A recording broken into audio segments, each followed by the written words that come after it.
ẹ̀yin èèyàn ẹ wò ó ti lágbára báyìí ó ti di woro sí woro ó ti di wọ́wọ́wọ́ àwọn ajínigbé tún ni o wọ́n ti sọ wípé ìpínlẹ̀ Ògùn báyìí ló kù táwọn fẹ́ ṣe àkọlù sí àwọn iléèwé nípínlẹ̀ Ògùn Yorùbá ní ó ń bọ̀ àwọn ládẹ́ẹ̀dẹ́ wọn ò dẹ àwọn dé mọ́ ojú báyìí là mú tó ẹ wò ó àwọn ni àwọn iléèwé tó wà nípínlẹ̀ Ògùn ní next target àwọn o ṣe rí Yorùbá náà ló bọ̀ wọ́n ní àrùn tí ń ṣe 40 ní ṣọ̀ọ́dúnrún pé ohun tó ń ṣàbọ̀yàdé gbogbo ọlọ́yà ní í ṣe ohun tó ṣẹlẹ̀ l'Ógbómọ̀ṣọ́ tó ṣẹlẹ̀ l'Ọ́yọ́ state yìí kí gbogbo àwọn state tó kù kán má ṣàfihàn o ǹjẹ́ àwọn state àwọn governors wa ǹjẹ́ wọ́n tiẹ̀ ti gbáradì ǹjẹ́ wọ́n tiẹ̀ ti ń ṣe ètò lórí security nílùú kọ̀ọ̀kan gbogbo àwọn igbó tó wà ní state kọ̀ọ̀kan ǹjẹ́ àwọn gómìnà àwọn ìjọba ǹjẹ́ wọ́n tiẹ̀ ti ń yan àwọn tó máa bójú tó bẹ́ẹ̀ nítorí pé àwọn pípù yìí inú igbó ni wọ́n gbà wá tí wọ́n ti ń ṣọṣẹ́ kì í ṣọjọ́ tí wọ́n bá wá yẹn nìkan náà ni wọ́n máa strike o wọ́n ti kọ́kọ́ máa ń wà nínú igbó yìí tán máa kọ́kọ́ study ibi tí wọ́n fẹ́ lọ gangan ǹjẹ́ àwọn gómìnà tó kù nílẹ̀ Yorùbá ǹjẹ́ wọ́n tiẹ̀ ti gbáradì ǹjẹ́ wọ́n tiẹ̀ ń ṣe àbójútó inú igbó wa lọ́wọ́lọ́wọ́ báyìí kì í ṣègbà tọ́rọ̀ ìbá tún ṣẹlẹ̀ ní stéètì míì la máa tó bẹ̀rẹ̀ sí pariwo kó tó di pé ó ṣẹlẹ̀ ẹ jọ̀ọ́ ẹ̀yin ìjọba gbogbo àwọn igbó tó wà ní gbèríko tẹ́ mọ̀ pé ó já sí àwọn ìlú bòmíì ẹ jẹ́ ká bójútó àwọn àmọ̀tẹ́kùn wà ń bẹ̀ ẹ jẹ́ kí àwọn èèyàn yìí kan ṣiṣẹ́ àwọn àmọ̀tẹ́kùn wọ́n fẹ́ ṣiṣẹ́ àwọn OPC fẹ́ ṣiṣẹ́ Sunday Igboho fẹ́ ṣiṣẹ́ bó jẹ́ lára àwọn èèyàn wọ̀nyí ẹ jẹ́ kán bá wa bójútó àwọn igbó wa a má jẹ́ ká dúró pé kó ṣẹlẹ̀ tán ká tó ṣẹ̀ wá máa pariwo. ẹ wá gbọ́ ròyìn tí mo gbọ́ ìpínlẹ̀ Ògùn ńlọpọ́n ìjínigbé tún sún kàn wẹ́rẹ́dẹ̀wẹ̀rẹ̀ ńgbà tí ọwọ́ ilẹ̀ káàrọ̀ òjíire ọgbà Kogi wọlé wọ́n pẹ̀yà láti Kogi àwọn kan mórílé ìpínlẹ̀ Èkìtì àwọn kan gbọ̀nà ìpínlẹ̀ Kwara láti ìpínlẹ̀ Kwara ló ti wọ̀ ìpínlẹ̀ Ọ̀yọ́ ńbo làwọn ti ìpínlẹ̀ Ògùn ti wá ìran Yorùbá ìran káàrọ̀ òjíire bí ẹ̀ ń sùn àsùnpìyè ìjì tí ọjà tí ó gbọmọdún lẹ́yìn ilẹ̀kùn ńbẹ́yìn bàbá wa lọ yẹ kí baálé ilé ọ̀tají baálé ilé ló sùn tẹ́tẹ́rẹ́ yìí baálé ilé ló sùn bí ẹni tó fọwọ́ rogi ìgbàgbé yìí níbo nílẹ̀ káàrọ̀ òjíire ń lọ bẹ́ẹ̀ bá sì gbọ́n tó bí àwọn kan yìí ẹ̀rọ ọba yẹn àyà yín ó làgàrà ẹ wàá rántí pé ẹni tó wẹjú lẹ̀rú ń bà ṣùgbọ́n ṣé bẹ́ẹ̀ ló ṣe yẹ kó rí ṣá gómìnà Dàpọ̀ Abiodun kò dìgbà tẹ́yìn bá fọ́ká tó mọ ṣáájò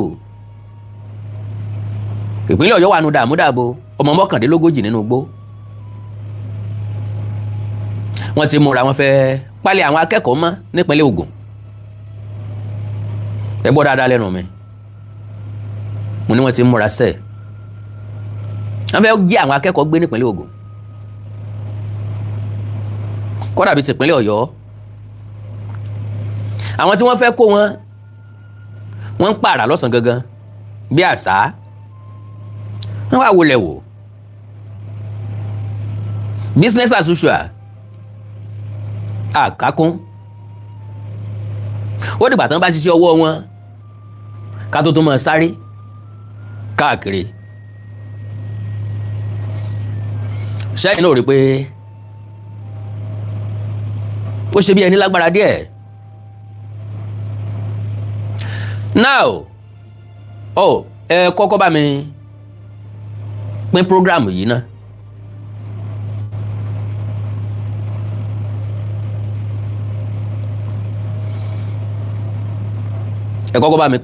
náà gbogbo alọ̀rọ̀ yìí kàn kì í ṣàwọn kan kì í ṣàwọn ìpín kan nìkan gbogbo alọ́kàn tó ṣẹ̀wò mọ́ la gbogbo apátápátá lọ́kàn tó ṣẹ̀wò mọ́ lára so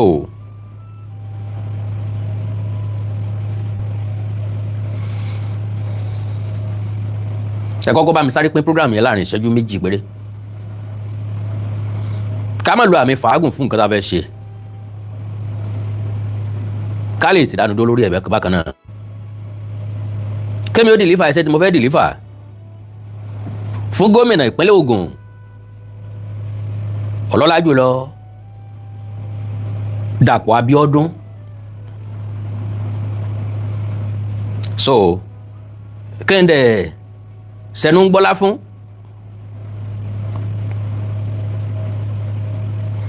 òun lélẹ́yìí tẹ̀mí bá wa ẹ bá ń pín kó dọ́dọ̀ gbogbo àwọn ọmọ ìpínlẹ̀ Ògùn very vital information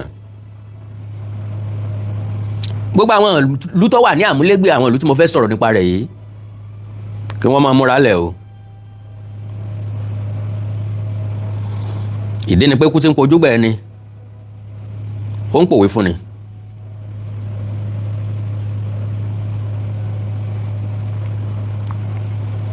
láàrin ìṣẹ́jú méjì péré ẹ bá mi pín program yẹn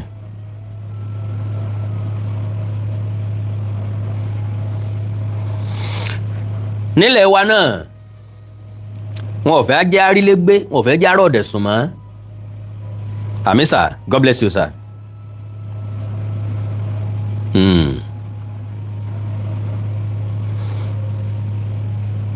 wọn ò fẹ́ jẹ́ arílégbé mọ́ wọn ò fẹ́ jẹ́ arọ́ọ̀dẹ̀ sùn mọ́ ó jẹ́ ìbànújẹ́ so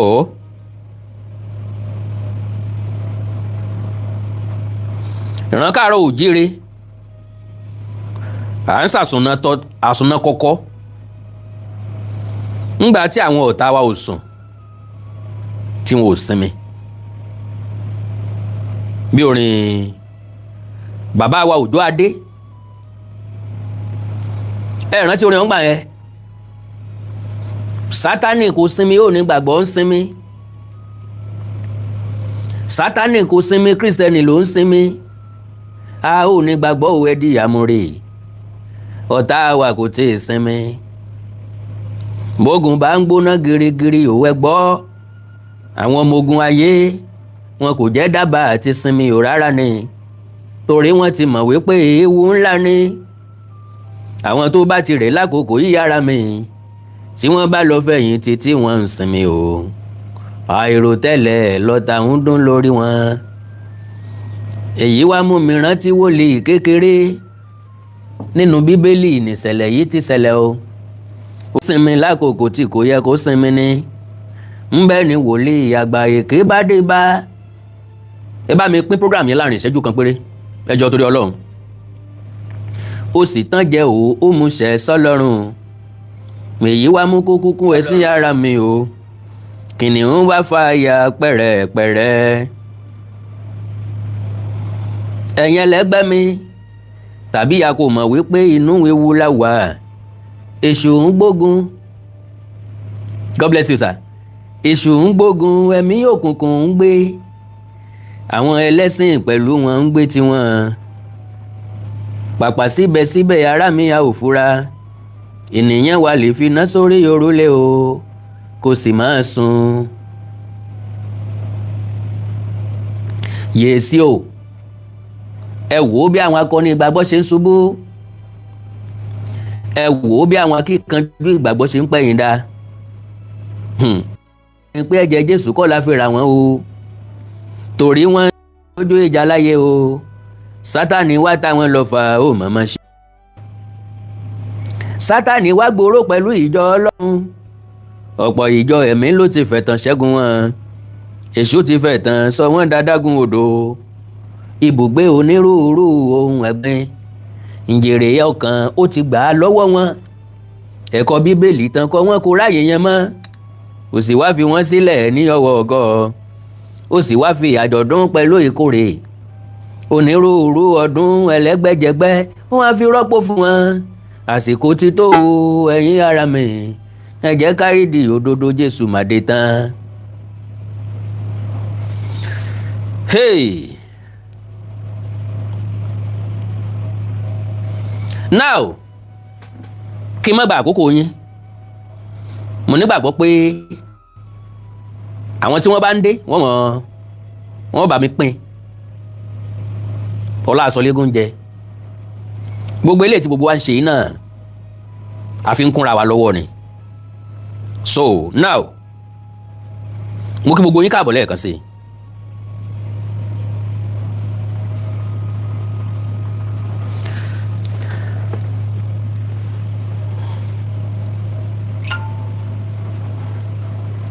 ẹ má bínú o. Now like I said, ìpínlẹ̀ Ògùn lọ́kàn Ìmẹ̀kọ Àfọ̀n.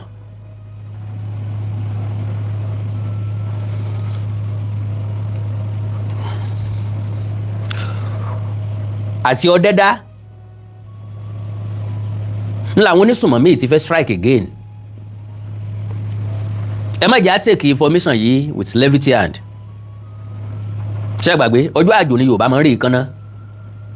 Àyè sábà take gbogbo nǹkan serious until tó bá tó jájọ́ wa lójú. Ṣé bẹ́ẹ̀ ni ṣé bẹ́ẹ̀ kọ́? Bójú ọ̀bá rí ẹnu kì í sọ. Now àwọn iléèwé tó wà láwọn agbègbè yìí ni wọ́n ń gbìyànjú àti kọlù báyìí. Ẹ jẹ́ kó dọ́dọ̀ àwọn ọmọ ìpínlẹ̀ Ògùn. Àwọn ará Abẹ́òkúta lè máa fẹ́ gẹ̀, wọ́n lè máa jáyé orí wọn lọ, wọ́n máa ṣe patí lọ. Ṣùgbọ́n àwọn onísùnmọ̀mí yìí wọ́n mọ ibi tí wọ́n ń gbà wọlé tí wọ́n ti ń ṣiṣẹ́ wọn. Now ìròyìn tó tẹ̀ á lọ́wọ́ ó ní pé níjọba àbílẹ̀ Ìmẹ̀kọ Àfọ̀n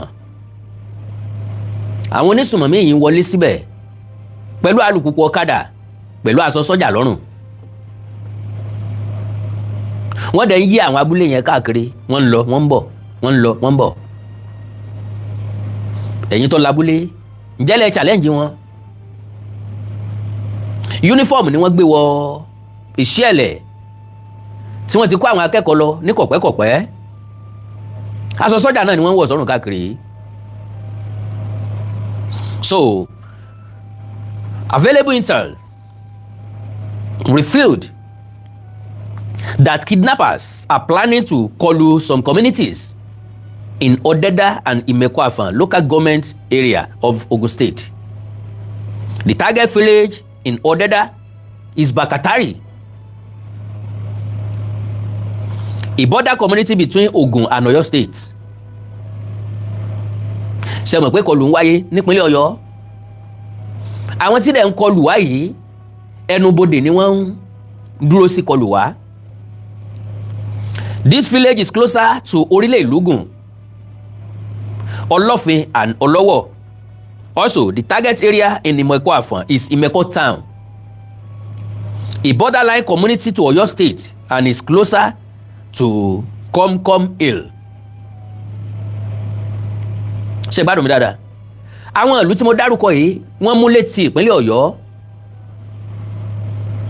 Ẹnìkan láwọn tí wọ́n jí àwọn ọmọ akẹ́kọ̀ọ́ Èkó ṣé wọn ò lè ju àdó olóró sí wọn ni? Mo ní bẹ́ẹ̀ bá ju àdó olóró sí wọn àwọn ọmọ ọlọ́mọ tí bẹ́ẹ̀ bẹ́ẹ̀ ńkọ́? Ọ̀dà náà tá a bá gba àwọn ọmọ tán sáà lè ju àdó olóró sí. Mo ní sáwọn wá gọ̀ wọ́n wà dúró síbi tán ti gbowó. Wọn ò ní finú gbólẹ̀. Àwọn náà ò ní kọ́kọ́ bọ́ gbòòrò kí wọ́n lọ tátálá. Okay, it was gathered that some persons suspected to be informants, kidnappers, usually enter the Ọ̀dẹ́dá town covering their faces, riding on motorcycles, foot, especially in the evening around 15:00 to 19:00. 15:00, I don't know, 17:00 to 19:00. 17:00 hours, ó mean 5 p.m. 19:00 hours, ó mean 7 p.m. láàrin àkókò yẹn, and later go back to the forest. Wọ́n wọnú ìlú wá láago 5 sáago 8. Wọ́n padà sínú igbó. Ẹnìkankan nu yóò bí wọ́n léèrè o pé bó náà ń lọ kí náà ń wá, kò sẹ́ni tó láyà. Ṣùgbọ́n tán bá kọlù wá tán bá já àwọn ọmọ kó.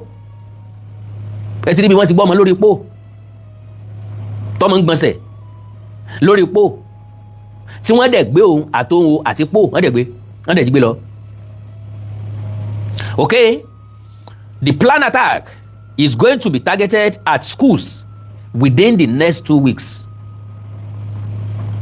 ọlọ́run ní járí o ṣùgbọ́n lọ́mọ járí ojú ọlọ́run ní ti wáyé o ìmúrasílẹ̀ ó sàn ju kápò dé bá wa lójijì lọ.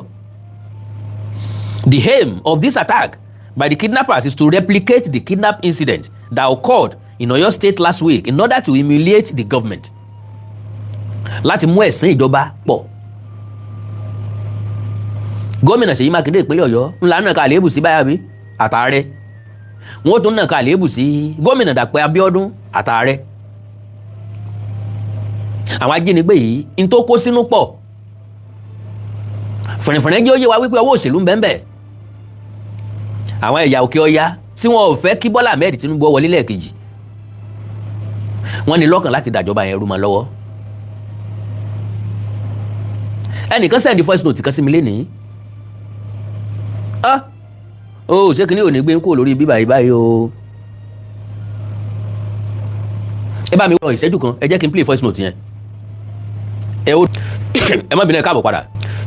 Ẹ má bínú ẹ káàbọ̀ padà. Now, mọ̀ páwọn èèyàn dé ó ti lọ, wọ́n padà wọlé. Ẹ má gbọ́ voice note yẹn o.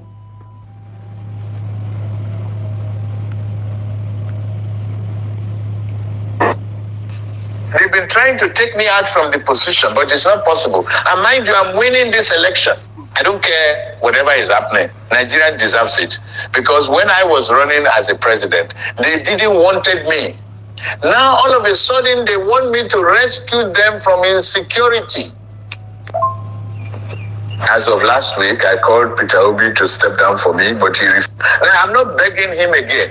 I will be whatsoever in my mind, and I will make sure the insecurity affects people in Southeast more. Listen, I am going to borrow more and more and more money from World Bank. Try to understand me. I wouldn't like to stop this insecurity, because if I do, how will our party be able to raise funds to win elections? Think about it.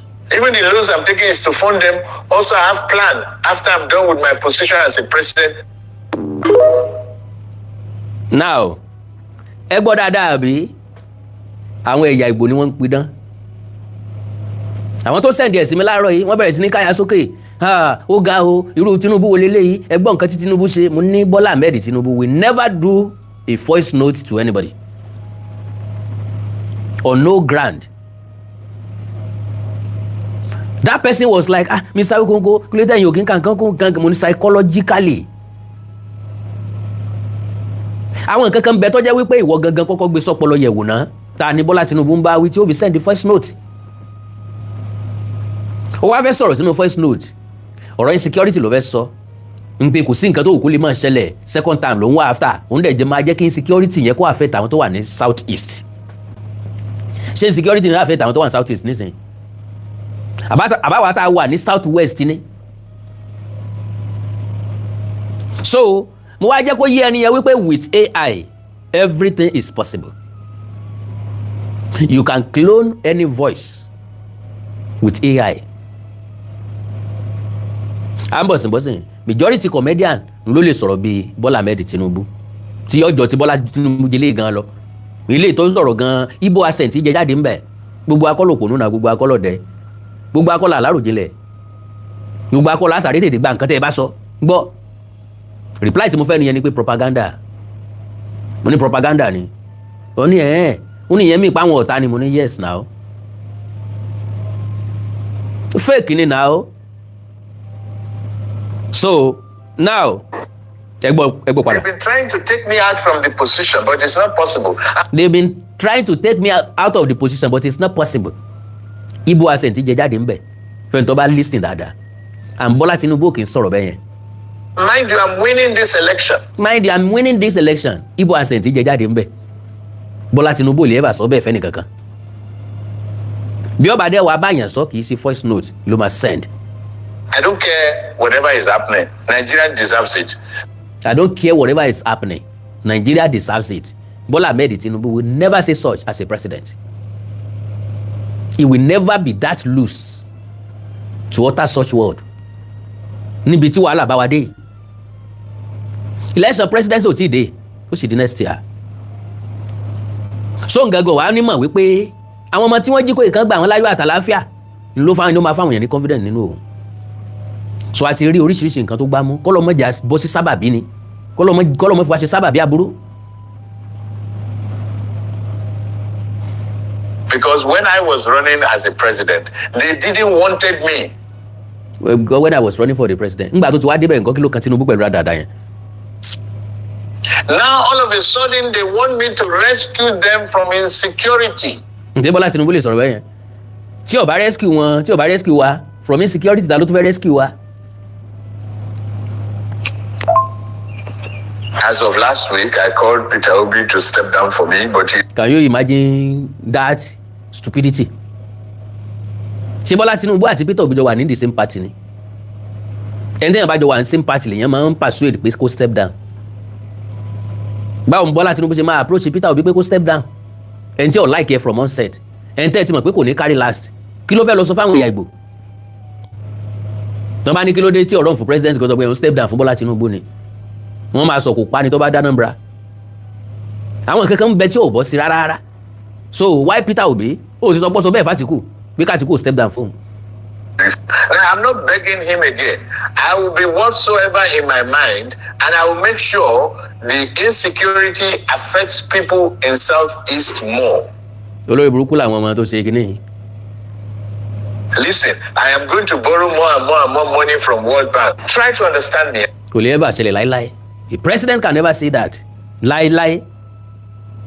I won't like to stop this insecurity, because if I do, how will our party be able to raise funds to win elections? Can you imagine?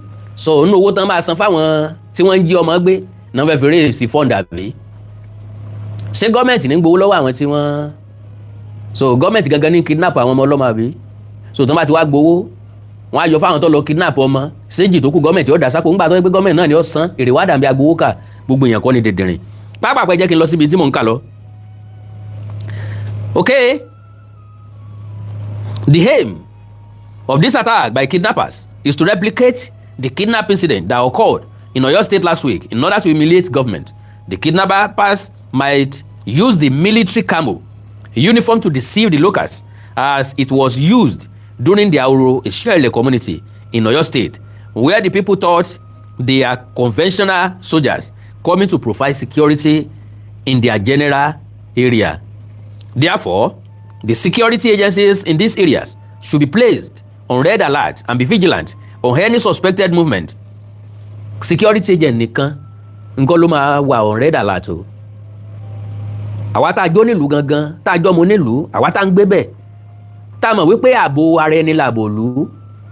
Báwa náà bá kófìrí, ẹ̀já wí síta o. Bàbá kófìrí tá a bá sọ síta, àwa náà ni ó wọ̀ lọ́rùn o. Suspected movement. Additionally, the deployment of drones becomes very necessary to monitor activities since these areas are highly forested. Also, the community should be vigilant and report any unusual movement, especially seeing a large number of people in military uniforms riding on motorcycle, foot in their environment. Sójà ò lè gbé ọ̀kadà wá. Or unidentified faces to the available security agencies for prompt actions. So, now, wọ́n send the ẹ̀sìn mi ni o, humbly forwarded for your info and next action, sir. Wọ́n sì send the ẹ̀sìn mi nìyẹn. Alright, ìkìlọ̀ ti wá lọ sí ìpínlẹ̀ Ògùn. Insecurity, anxiety spreads in Ogun amid fears of cross-border attack. Leta sí gómìnà Dapo Abiodun. With kidnapping spreading across communities and criminal gangs operating along border routes linking Ogun and Oyo states, residents fear the recent school attack in Oyo has become a disturbing reminder that no community may be safe unless urgent security measures are taken. So, the security of Ipojo Golden Estate in Okeri, Ijebu-Ode, located in the Ijebu-Ode local government area of Ogun State, was recently shattered when about 15 heavily armed gunmen stormed the community in a commando-style operation around 7 p.m., firing sporadically and throwing residents into panic. Leta sí gómìnà Dapo Abiodun. Bí àwọn ará bí ti dé ìpínlẹ̀ Ògùn. Ẹ ń gbọ́rọ̀ báyìí. Ìjẹ̀bú-Òde nù.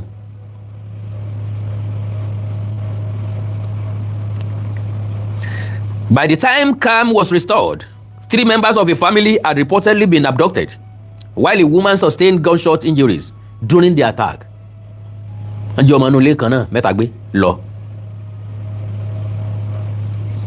assailants were said to have invaded the family residence, ransacked the house, and whisked away the victims.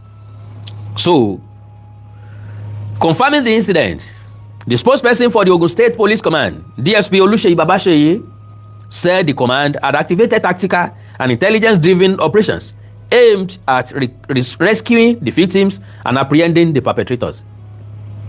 Victims mélòó láti rescue? Perpetrators mélòó láti apprehend? A community leader in the area, Mr. Kehinde, described the incident as disturbing and called on the government to strengthen security in the community. Hello, sir. Ọ̀gá ilé ọ̀gá àdúgbò baálẹ̀ kábíyèsí bẹ́ẹ̀ ṣe ń pe gómìnà kan strengthen security, èyí náà strengthen security yín o. Nínú ìlú àdúgbò jádúgbò wọ́n ń gba ọdẹ. Nínú ìlú ọ̀pọ̀lọpọ̀ fìjìláńtì ni wọ́n wà ń bẹ̀. Ẹ kó wọn jọ o, ẹrù wọn lágbára o. Ẹ pa àwọn tí wọ́n bá léèkàn, àwọn tán bá nífọ̀n tí wọ́n léèkàn náà, kí wọ́n gbìyànjú láti ró wọn lágbára o. Gbogbo ìpínlẹ̀ tí ń bẹ́lẹ̀ Yorùbá lélẹ́ ń bá wí o, ìpínlẹ̀ Ògùn nìkan kọ́, Ìjẹ̀bú Òde nìkan kọ́ o. He said, and I quote, "We never imagined such an incident could happen in this community. Residents were caught unaware." Wọ́n dé bí olè lóru ni. Wọ́n ò ní wàásù sílẹ̀ pa wọ́n ń bọ̀. Wọ́n ò ní fún wa lára. Àákò tán bá rí pa àti sun àsunnára. Bóyá gbàtà hanrun ni wọ́n wọlé. Bíbélì sọ, ó ní alẹ́, ní òru, ńgbà tí ọmọ èèyàn sùn, ọ̀tá rẹ̀ wá. Ó fọ́n ipò sáàrin àlìkámà ó sì bá tiẹ̀ lọ. Ipò tán fọ́n sáàrin àlìkámà ní ẹbí, ọmọ ẹbí kan náà mẹ́ta tí wọ́n gbé lọ. Bóyá ìyá bàbá àtọmọ, bóyá ọmọ mẹ́ta, bóyá ìyá àtàwọn ọmọ méjì, who knows? Bóyá bàbá àti ìyàwó àtọmọ kan. So, kò sí ibi tí wọ́n ń bọ̀ náà máa kọ́kọ́ sọ fún ilẹ̀ o. Okay? Residents were caught unawares because this is considered a peaceful and developed area. Ibi tó wà peaceful náà ni wọ́n ń kọ́ lù. Pé káriwo ẹkún lè sọ́mbẹ̀, káriwo igbó lè sọ́mbẹ̀. He appealed to the government and security agencies to intensify efforts towards securing the release of the abducted victims. Ẹ̀yin náà jẹ́ àfojú inú wò ó. Àwọn security agencies kan wọ́n wà ní ogbó ahoro, wọ́n wà àwọn akẹ́kọ̀ọ́ káàkiri. A tún dá wọn míì sígbó Ìjẹ̀bú kí wọ́n máa wá èèyàn mẹ́ta tí wọ́n jí kó lọ. Ọ̀dẹ́dá, Ìmẹ̀kọ Àfọ̀n, wọ́n ti múra láti kọlù bẹ̀. Security agencies mélòó la máa kó lọ síbẹ̀? Àwa tá a járàlú ní security agencies wa o. Káwọn kan ó sùn, káwa kan má sùn lónìí. Káwa kan ó sùn lọ́la, káwọn kan má sùn lọ́la. Ńlá fi lè. Ẹ bá sì ti ráwọn èèyàn tó pọ̀ tán fẹ́ wọ̀lú lóru, ẹ kọ́kọ́ dá wọn lóhùn kí wọ́n tó fún ilé sí. Ẹ gbádùn mi, onílù lọ́mọ bílù ẹ̀ ṣe rí o. Ẹ kọ́kọ́ fò lóòótọ́ dá wọn lóhùn, ẹ kójó pàdé wọn. Nbi tẹ́ ẹ bá sí. Ọ̀rọ̀ mi máa jọ̀rọ̀ àwàdà because majority di gbogbo ẹbí, wọ́n di gbogbo ọ̀rọ̀ ru gọ́fìmẹ̀ntì. Wọ́n fọkàn sí pé Bọ́lá Ahmed Tinubu ní wàá pèsè ààbò fún wọn. Sọ́jà Àbújá náà máa kó wá sọ́dọ̀ wọn. Ẹ dúró dè Dàpọ̀ Abiodun tí ò ní tọ́tàm tó fẹ́ lọ mọ́. The head of the Badewa family in Ìjẹ̀bú Òde, Mr. Yesuru Badewa, whose relatives were kidnapped, said the incident had left the family devastated. Ńgbà tó lórí ẹbí kan bá sọ bẹ́ẹ̀, ẹ mọ iye olórí ẹbí tí ó sọ bẹ́ẹ̀ ní ahoro ìṣẹ̀lẹ̀. Ẹ mọ iye ẹbí tí ìbànújẹ́ ti wọ̀. Ẹ mọ iye ẹbí àwọn tíṣà gan. According to him, the victims included 2 women and a man. He also expressed concern over the health condition of one of the abducted women, who he said had been ill before the incident. Wọ́n gbé ntàrẹ ọ̀yà náà mọ́. Wọ́n ti kọ́kọ́ pò ń fún papọ̀. Wọ́n bá gbé débi tí wọ́n gbé lọ, wọ́n tún ṣẹ̀rù bá. Wọ́n lè gbé ìbọn sí wọn. Mo rí tíṣà tàbí principal àtàwòrò ìṣẹ̀lẹ̀ yẹn. Wọ́n sì nàbọn sí lẹ́nu gbà tí ń sọ̀rọ̀. Bí ó máa yẹn ṣe ń rawọ́ ẹ̀bẹ̀ sí Bọ́lá Ahmed Tinubu àti Ṣèyí Mákindé, wọ́n sì tún na orí ìbọn sí lẹ́nu pé kẹ́ lè mọ̀ pé kò ń ṣe ṣeré o. Ntí màmá principal yẹn sọ ni wípé wọ́n ti earmark ẹnìkan, that is wọ́n ti píìkì ẹnìkan tí wọ́n tún pa láàrin wọn tí gọ́ọ̀mẹ̀ntì ò báyìí ti dá wọn lóhùn. Ta lọ́mẹ̀ntọ́ jẹ́, ta lọ́mẹ̀ntí yóò jẹ́.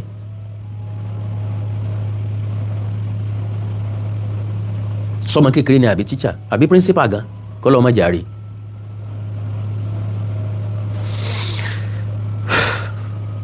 ẹ̀ńtàrẹ̀ ọ̀yá yẹn kí ni ó ṣẹlẹ̀ sí ọlọ́dọ̀ làwọn. He said, and I quote, "We are deeply worried because one of the women is sick and the hardship in captivity may worsen her condition." ọmọ ọlọ́mọ láti bí ọjọ́ mẹ́ẹ̀ẹ́dógún jù bẹ́ẹ̀ lọ nísìnyí tí wọ́n ti ń sùn lẹ́lẹ̀ pẹ̀lú yúnífọ́ọ̀mù kan ṣoṣo lọ́rùn nínú òtútù wọn ò ra sọ́bùrà o. Badewa appealed to the state government and well-meaning Nigerians to support efforts aimed at rescuing the victims. All right. However, in a statement issued on Saturday, the police spokesperson DSP Oluseyi Babasheyi disclosed that the victims regained their freedom unharmed around 7:30 p.m. on Thursday after being released by their captors following the payment of an unspecified ransom. Wọ́n release wọn. Owó tí wọ́n wá gbà kò ṣeé sọ. Sáwọn tó jí wọn gbé ní sọ pé kí wọ́n má sọ ni. Àbí iléeṣẹ́ ọlọ́pàá ni ò lè sọ. Àbáwọn ẹbí tó sanwó ni ò lè sọ iye tí wọ́n san. Àwa ń dé gbogbo ẹ̀ mọ́ra. Gọ́ọ̀mẹ̀ntì ìpínlẹ̀ Ọ̀yọ́ ní àwọn náà ò lè sọ iye price táwọn tó kó ọmọ ní ahoro ìṣẹ̀lẹ̀ tán fẹ́ gbà. Ẹ̀rí bí a bá yára wa dé. Odidi ìjọba ń bẹ̀rù láti sọ iye tí wọ́n gbà lọ́wọ́ wọn. Àbí iye tí wọ́n gbà lọ́wọ́ àwọn tí wọ́n jí gbé. Ẹ̀rí bí tá a bá lè ayé ara wa dé. Ẹ̀rí bí tá a ti bára wa. Kò sí wàhálà o. Following the victims' release, Babasheyi said operatives of the anti-kidnapping squad intensified efforts to track down members of the gang responsible for the abduction. Wọ́n mọ̀ra wọn míì mú. Wọ́n sì lè mọ̀ra wọn míì mú. Àwọn tí wọ́n mọ̀ sábà rí mú làwọn tí ì bá ṣe Fúlàní. Tó jẹ́ pé àwọn èèyàn wa ni wọ́n dọ́gbọ́n ara wọn jí àwọn èèyàn gbé. He said, and I quote, "Consequently, on May 15, 2026, at about 5 a.m., operative acting on credible intelligence stormed the kidnappers' hideout, located along Ijebu-Ode-Ibadan road axis of Ogun State. On sighting the police operatives, the suspects opened fire, leading to a fierce gun duel.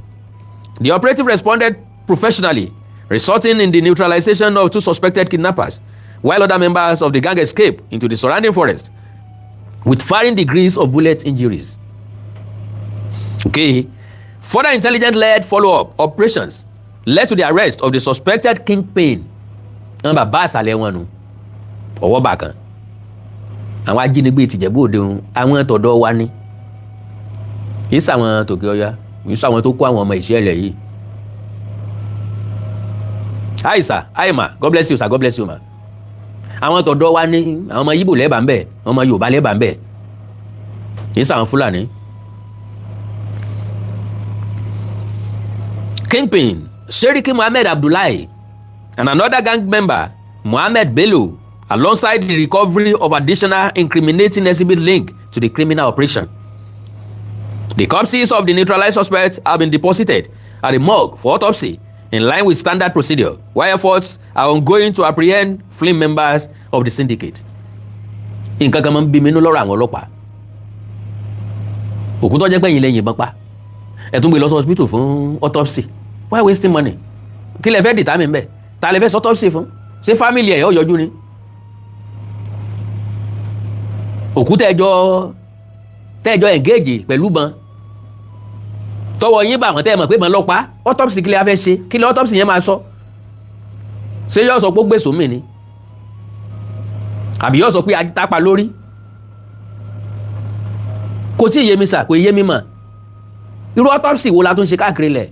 Based on what?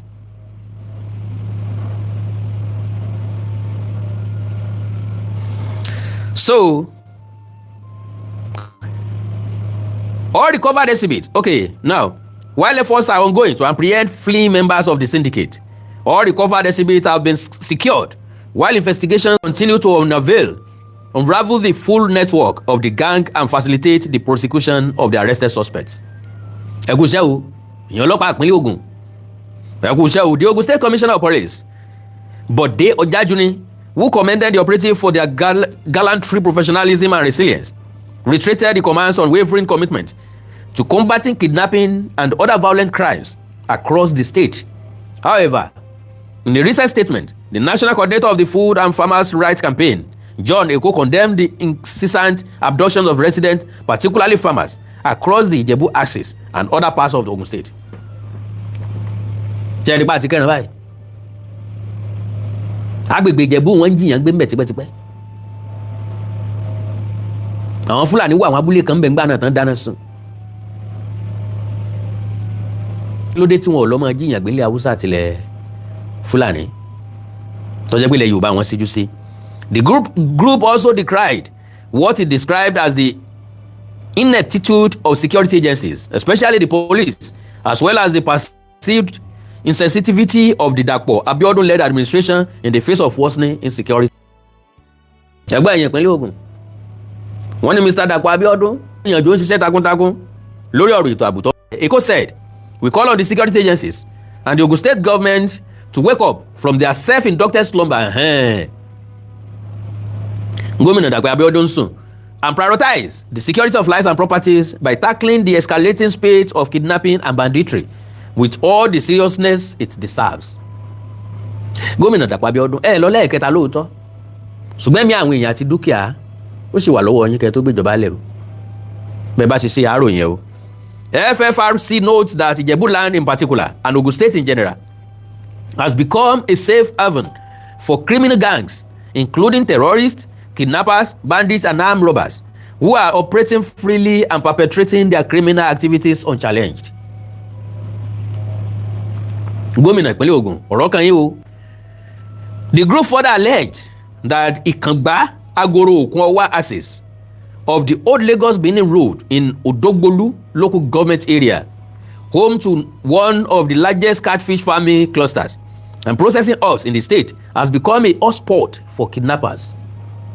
Ìjọba nìkan ò lè ṣe o, àwa náà pẹ̀lú. According to the group, since February 9, 2026, when Mr. Adams, Omamegbe, and 4 others were abducted at the Alayo Fish Farm cluster in Agoro Town, incidents of kidnapping have become frequent along that route. Nígbà tán bá jiyàn mẹ́rin gbé àbí márùn gbé tán béèrè owó rọ̀gbọ̀rọ̀gbọ̀ wọn tẹ́ ẹ mú lẹ̀ wọ́n mọ kúndùn àjẹjẹ tó jẹ́ ń bẹ̀. Táwa ni wọ́n gbé èèyàn rẹ̀ tí ò ní jíjà padì láti gbà padà. Kò sí ìgbésẹ̀ tó yẹ ká gbé òun ni pé ká múra dáadáa kí wọ́n tó máa kọlù wá o. Èkó added, in fact, on March 31st, 2026, just weeks after Mr. Adams and other victims regained their freedom, Mr. Adewale Amusa, a poultry farmer from Ayepe Town, was also abducted a few meters away from the same Alayo Fish Farm cluster where the first incident occurred. Àwọn eléyìí wọn rìn jìnnà. Wọ́n bá ti gbé èèyàn tẹ́ ti san wọ́n fún láàyè ọ̀sẹ̀ kan wọ́n padà wá gbẹ́ lómi wọ́n mọ̀ pé tó sanwó. Again, on April 24, 2026, another victim, Mr. Oshiripe Olusoji, a retired railway corporation worker, was kidnapped. The group alleged that while Omamegbe reportedly paid 70 million naira as ransom. Wow! 70 million naira. Not so gẹ́gẹ́ bí ransom. Amusa was said to have paid 200 million naira before regaining freedom. Ẹ̀yin dádì àti mọ́mì wọ́n jíyàn kan gbé wọ́n gba 70 million naira lọ́wọ́ ẹ̀. Wọ́n jẹ́ lòmíì gbé wọ́n gba 200 million naira lọ́wọ́ ẹ̀. Ṣẹ̀dẹ̀ rò pé ìjínigbé nílẹ̀ káàrọ̀ òjíire lórílẹ̀‐èdè Nàìjíríà sórí lọ sókun gbàgbé. Tá a bá gbé náà ojú ara wa, tá a bá ń dóde ìjọba, tá a ń dóde ìjọba ìpínlẹ̀, tá a ń dóde ìjọba àpapọ̀, sómi ò ní tẹ̀yìn wọ̀gbìn lẹ́nu. Okay, before regaining freedom, with the ransom allegedly delivered in Kwara State, wọ́n jiyàn gbé lóògùn State, wọ́n ní kó lọ san ransom ní Kwara State.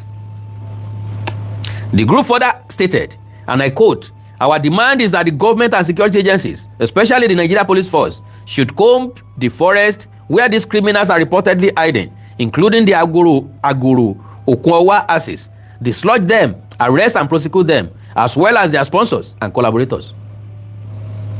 Mi ò mọ̀ bóyá ilé yìí ń jẹ́ agbára ọlọ́pàá o, ṣùgbọ́n aráàlú gbọ́dọ̀ involve. Also speaking with our correspondent, the Ogun State chairman of the Coalition of Civil Societies and Pro-Democracy Group, Barrister Solomon Bankole, lamented the growing security challenges in the state and all the government and security agencies to intensify efforts to tackle the situation. Bankole said this recent ntọ́sẹ̀lẹ̀ nkankan.